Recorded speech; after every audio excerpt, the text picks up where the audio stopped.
Nagka-work na ako. Gumaling na si mama at umabubuo niya. Bayaran kami ata at makabanding namin sila buong si.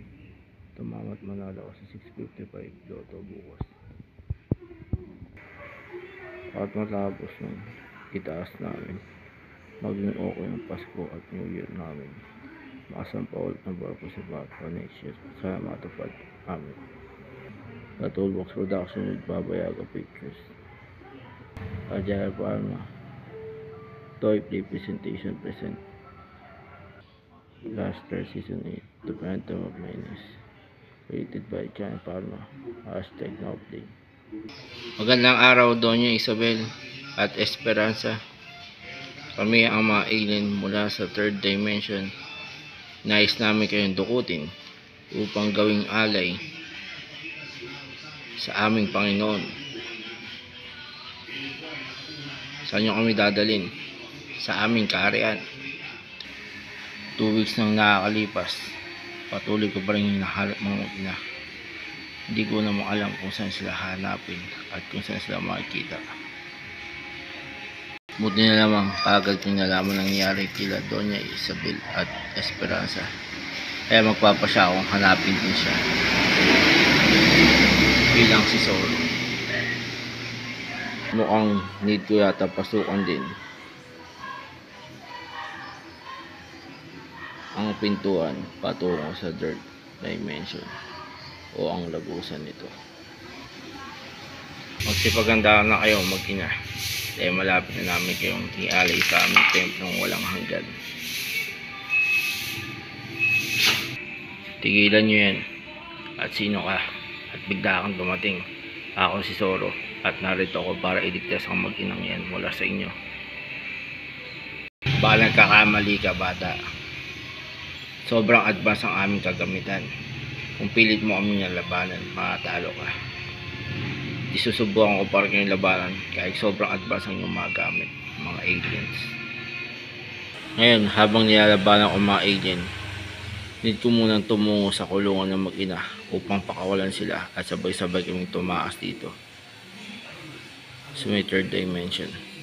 Ngayon, matapos ko kayong sagipin at iligtas, sabay-sabay na tayong lumabas sa may lagusang patungo dito sa third dimension.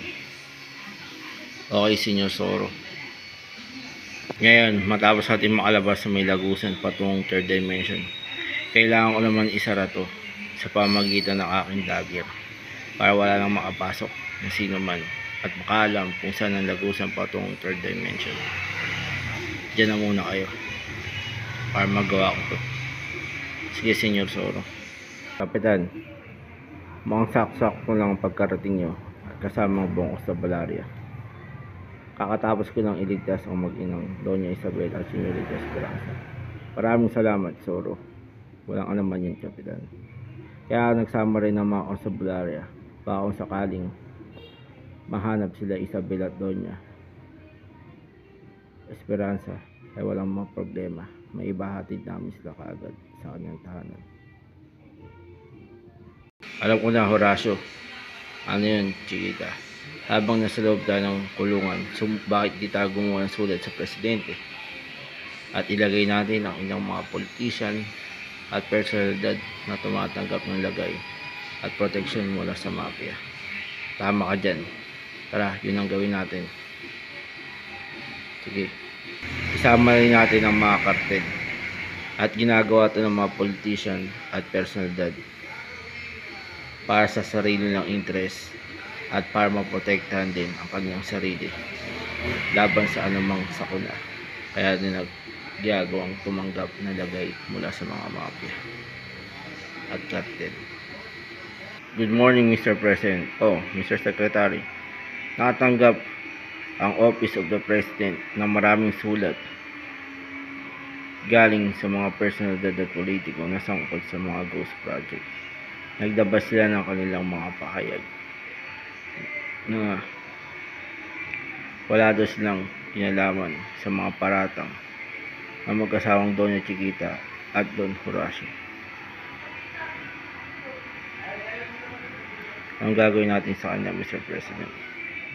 Tanggapin nyo lang ang mga sulat at mga pahayag nila At nagpadala na rin ako ng Royal Navy Academy para imbestigahan ng mga opisina ng mga sangkot na politician at personal dito. Sige po. Okay guys, makinig kayo. Ngayon ay magsasagawa tayo ng inspection raid ang buong Royal Navy Academy sa pamumuno ko bilang sarhento ninyo. Sa mga opisina ng politiko na sangkot sa Ghost Project. At malamang makikita natin dito ang mga bulto-bultong pera mula sa lamesa nila. Maliwanag ba? Yes, Sir Diego de la Vega. Okay, tayo na.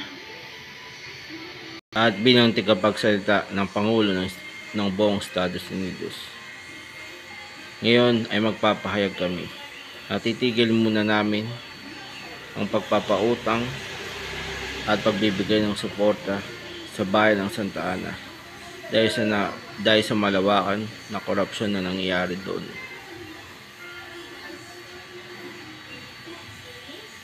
Yun lamang po ang pahayag namin tungkol dyan. And the legends continues, the end.